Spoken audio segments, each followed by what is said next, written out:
Welcome to the Startups Roundtable podcast, where we discuss the science and art of startups with founders and the broader startup community.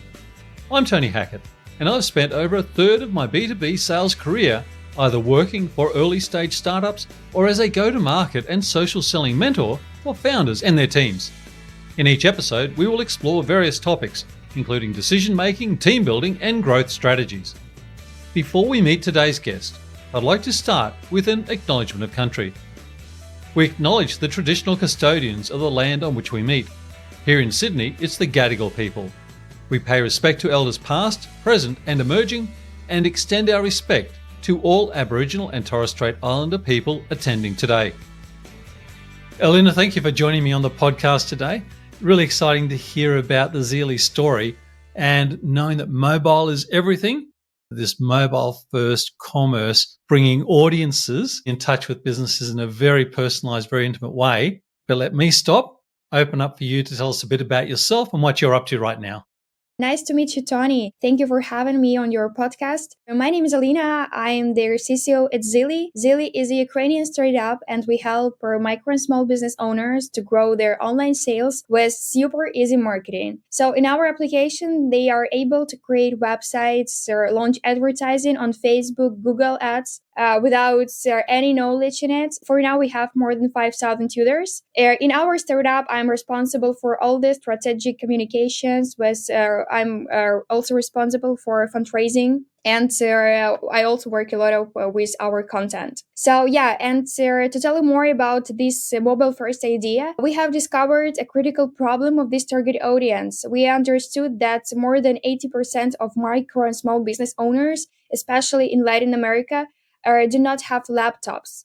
So they are not able to use some big website builders that are desktop oriented. So that is why we created our mobile application, and we see now that we have found our product market fit. It is an exciting story. I must say there are a few things that stood out from your website, and that was about the growth numbers. We might get to that in a moment. I know you've been doing some fundraising, and I'd love to dig into that some. But before we get there, you've gone and taken on a very specific part of the market. Were you always that focused when you started, or did you start broader and tighten it, or did you start somewhere else and move adjacent? It was some spontaneous decision, to be honest. We have analyzed this market, so we knew that there is some great customer acquisition costs, and there are some cheap prices in attracting customers, for example, in Brazil, in Mexico, in Chile, and so on. And also, there is a huge target audience of micro and small businesses. There are more than 30 million representatives of this target audience, so we have a huge blue ocean there. With such a large opportunity, how do you work out what not to focus on? How do you prioritize? So first of all, we started with Brazil, and we have the biggest part of our users there. For attracting these customers, we use Facebook because they are this target audience. I think that they use Facebook 23 hours per day. So, and especially WhatsApp. So these tools are number one, and also Instagram. And also we have great results in influence marketing there. So we see that this target audience, they are really active. They are referral strategies of marketing. So we use a lot of communication with them to attract them. So first of all, we target them with some great influencers. They see our advertising in our Facebook feed, for example, where some influencers say are you an entrepreneur and you want to grow your sales with sales-oriented websites? And then our users click on the button below and they go to our marketing funnel and they fill in all the gaps that we are asking them for. And they are telling us about all the information about their business, and then we prepare a website for them, and they are super satisfied because they previously didn't have websites at all.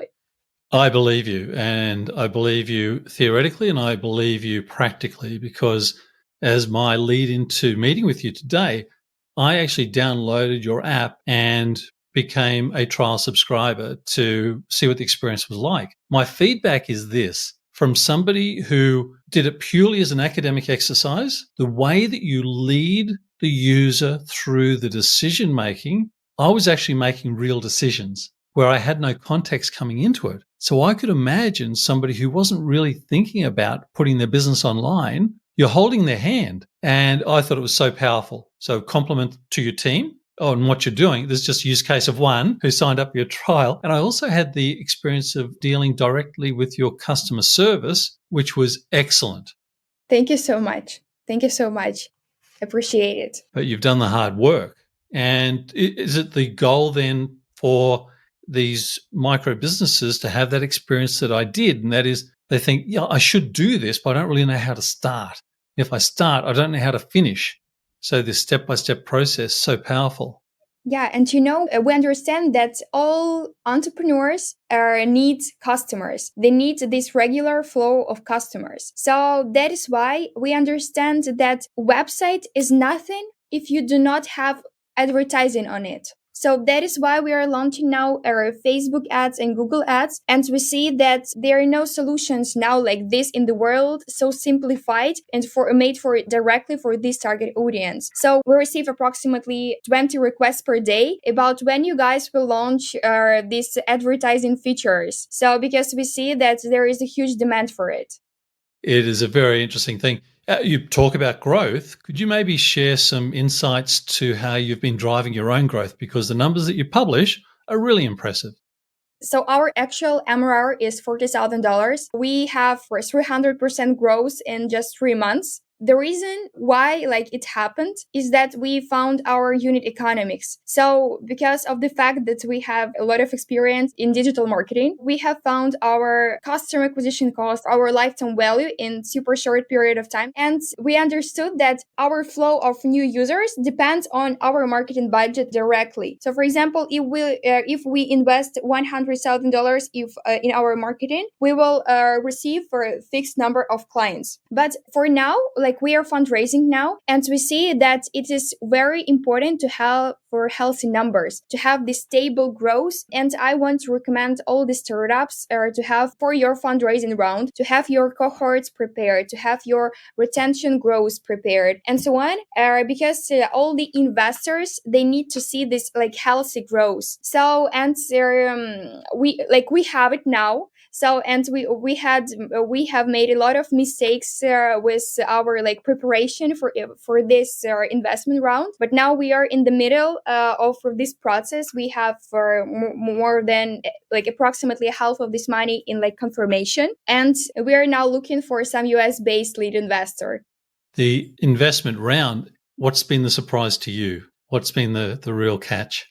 To be honest, we raised $100,000 in January 2022. It was, I think, the easiest round in the world. Our investors just texted us in Facebook Messenger and they told us, "Hi, let's have a call." So, and then, when we had a call with them, they told us, "Hey, we have 6 unicorns in our portfolio. We are we have some Ukrainian origin, but we are US based guys. So let's talk about investments." So yeah, and so we agreed to this amount, and now they are our good friends and our real partners. So they help us with all their networking process in the US. But now when we have our investor funnel, so we have built some funnel of investors, and it's really important to have approximately, I think, in the seed round, you need to have approximately 70 funds in your funnel. And with someone you can have 2 calls, with someone you can have 3 calls, with someone you can be on the final stage, but in the last moment you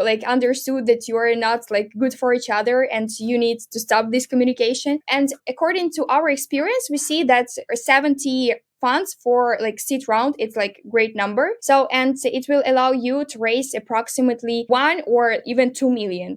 But now our market is this fundraising market has very difficult times. So all their valuation caps are are ruining.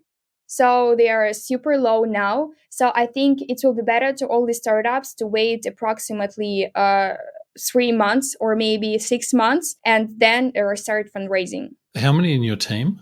We have for 10 people. It's remarkable. I've had the great fortune to speak with maybe about 10 Ukrainian founders over the last few months. And one thing that has stood out is mindset. And anybody that I've spoken with, after I've spoken with the Ukrainian founders about mindset, and in meeting with you today, I feel the same thing. How do you and the team maintain the very positive mindset with so much complexity in your lives? Yes, in our team, we have 10 people, from which five are Ukrainians, and two of them are now in Ukraine. It is our support manager. Like the girl, I think that's. Yes, you spoke to her about some, I don't know, your questions about our application. And we also have our designer. And in Ukraine, now they have some problems with electricity. So it causes some issues with our connection. But they have a very huge motivation to work. And I see that it could be very difficult for us to raise investments in Ukraine, for example. But now, because the first question that we receive from our investment funds is that, where are you guys based now? And then when we say that we are now in Europe, they say, okay, we can continue our conversation. So yes, because I understand that it's important for them to have for this core team in Ukraine, because not in Ukraine, because it's very dangerous now, to be honest. But now we have very, very big motivation. It's always a great honor for us to participate in some international competitions, and even in your podcast. Yeah, thank you so much. Yes, to represent our tech community and tell more about some our experience, about our achievements, our plans, and so on. So we really appreciate this worldwide support. Elena, what do you enjoy most? What gives you the greatest joy each day in your role working with the Zeely team and Zeely customers? It's communication. It's totally communication. So communication with users, communication with partners, communication with potential investors. This huge networking in startup industry, it's something that I cannot describe with words. 2 days ago, we have met guys from Facebook. 1 week ago, we had a meeting with CEO of Google. So it was something like these meetings, they are always super spontaneous, but we always get some great experience from these meetings, some great insights, and some great ideas for our product. So I really enjoyed this process of communication and networking. And what are the things that you try to avoid? Where's your Achilles heel? I think I like everything about my work. So to be honest, because all the processes that we have in our daily life, they all are interesting. So we have a lot of for different like moments in during our day. So for example, it's I don't know 5 a.m. We can receive some message from US based fund that they are interested in us, and at 8 a.m. we can receive some information about the conference that we like wanted to participate in, but they denied. So and a lot of different situations during the day, but we have super active our daily routine. That's a good balance of what gives you joy and the other things that you have to balance through the day. You're getting funding, getting more customers, and you're growing. You then start to look at recruiting. Is that something that you're actively involved with now? What's that process feel like to you? I used to work with teams of 5 people, 8 people. So, and that is why we didn't have a lot of time to process a lot of for like customer requests and so on. But on the other hand, for example, Dima, our SEO, he had in his team 80 people. And he said me that it's very difficult to have this a lot of human resources in your team and in your company, because you have your valuation cap like in people in your team, but not in your users, in your like customers. So that is why we decided to have in our team no more than 20 people. But we understand that we can work with more than 100,000 users, having in our team no more than 15 people. So that is why we do not to scale our team like too much. That gives you a very good shape, though, to doing your work and what you will take on and what you will actually prioritize out. So I see that as being a really powerful thing. Tell me, with the different trends that you look at, what are maybe one or two that are guiding your thinking towards strategy over the next 1 to 3 years? we see that mobile first dominates now, like this mobile first strategy. So, and we understand that huge companies do not understand it. We see that there are a lot of companies in the world, like in this industry, like Nokia. So they are old-fashioned a little bit. It's true, and now we see that this online marketing market is growing, is super growing. So we see huge potential in it. And also, to be honest, yes, we started with Latin America and the US, but we see huge potential. Also, some markets as Indonesia, as Philippines, they are also mobile first, and they have more than 60 million of entrepreneurs in their audience. That's a very interesting point when you think about not just mobile first, but ultimately it comes down to payments. And so many organizations, countries, and also parts of industries in those countries are so reliant on the mobile because, to your point, their customers live 100% through their mobile. They're not tethered to a laptop or a desktop device in a building or a location. So it's pretty interesting. The data that you must have access to would be remarkable. As a team member, are you personally strong at balancing out intuition and data, or do you rely more on data, or do you try and bring that gut feel, that intuition into your decision making? We have 3 people in our core team. So it's a little bit difficult to separate all the duties between each other. So sometimes, so I can collect some data about our users and then give this data to Dima, and Dima will process it, or our SEO. Or Dima can give me some data about his marketing campaigns that are now like super successful, and I can process this data and send this data and use this data in our future conversation with venture funds. So we have super different strategies now in our team, but I think it will change in a few months when we will hire 3 more people. Will they all start at the same time? I'm just thinking for such a small team that you have, to have 3 new people come in one go, that's massive. Yes, that's massive, but we used to start working with people and paying them per hour. So we understand that we need to understand each other and to start working, for example, 2 hours per day, 3 hours per day, to start with some minimal tasks and then continue to work like full time. So it's I think, yes, it's the best strategy for such specialists as, for example, product manager in our case. So we need support of some product managers to help us to optimize our mobile application and so on. But we understand that we do not have a lot of features now to hire a full-time product manager. But in 3 months, for example, we will have a lot of new features. So that is why we need product manager for example, 7 hours per day. So this is the reason. That's a really smart approach, because it's one thing to find smart people, and there are a lot of smart people around, but will there be a cultural fit? And will they be able to work at the same, not pace, but in the same style? Because for you to get those 3 wrong, that would just convulse your business. So I love that approach. It actually makes sense that that's what you do, based on one thing I noticed on your site as well was the way that you had the testimonials and the way that you put up the personas. And it felt very personalized and very human. And what you just described is the same. How did you get to the point where you could deliver your story in such a way through technology? We have more than 7 years of experience in working with this target audience for small and micro business owners. And we previously created websites for them, launched advertising for them manually. So we had specialists for each task in our team. And it was very difficult to work with a huge team. So to be honest, we have worked with 3,000 entrepreneurs during these 7 years, and having in our team 80 specialists. But now we have 10 people in our team, and for now we have already received 5,000 users. So we have created this super automated SaaS solution where our target audience can create everything on their own. The way you express it, it makes it sound very fundamental. And what it does, it masks over all of the hard work and the bruises of those early years to get you to the point where you are now. Do you think through not just the technology strategy, but do you look at the whole business? You spoke about unit economics right at the start.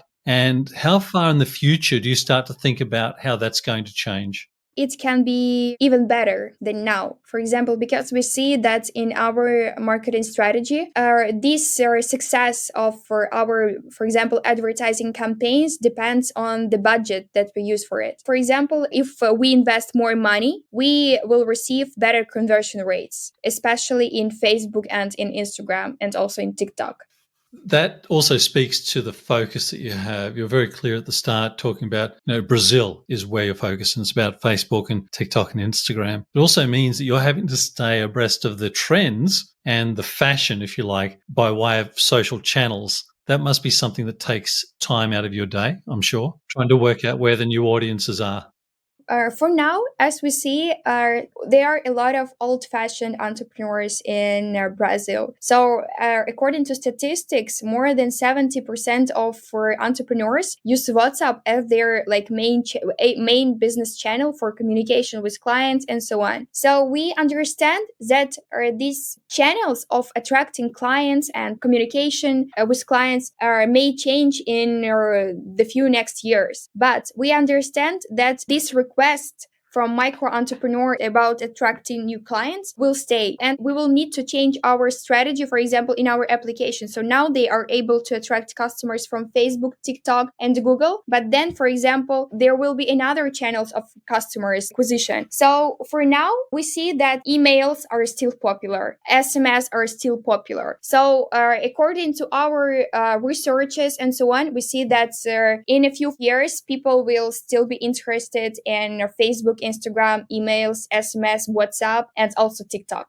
That's brilliant. That's lovely insight to share with us. Thank you. Could I ask you to close for us with a comment around mentors and coaches and whether you have been able to work with them? What would be your advice or tips to somebody listening to our conversation now if they were just starting out looking for a mentor or a coach?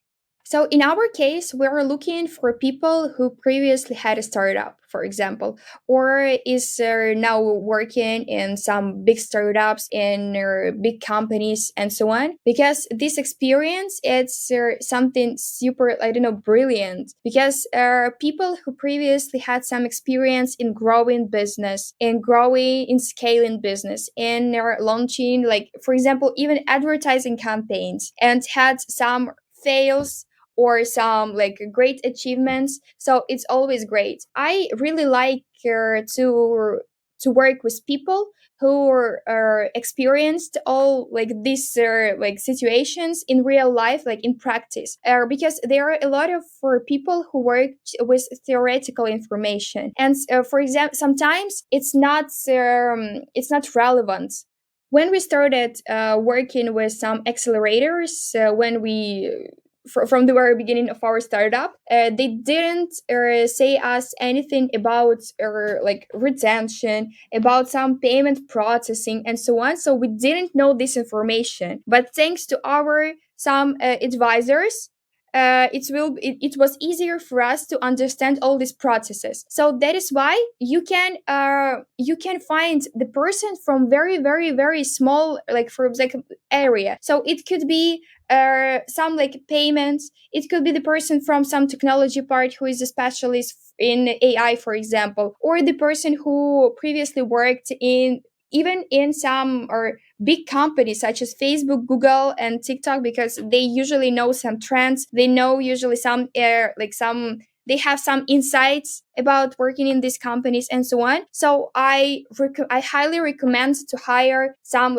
great specialists in industry. And sometimes their profiles can be super small, and they could be specialists in some very, very, very small niches. I think you've given remarkable advice there. The way I've interpreted what you've just said is it's one thing to go and look for a mentor or an advisor, but it's not their responsibility to find you or to help you. It's actually your responsibility to get the best out of them. And you're only going to do that if you know what it is you need. And that's a great, great story and a wonderful place for us to wrap today. Linda, thank you for taking the time. I'm excited for the Zeely story, and I appreciate that you would share your views on your market and what you're up to with us today. So thank you. Thank you so much, Tony. I hope you enjoyed today's episode. Feedback is always welcome, and I would appreciate introductions to potential future guests to invite onto the podcast. But that's it for today. Thanks for listening, and bye for now.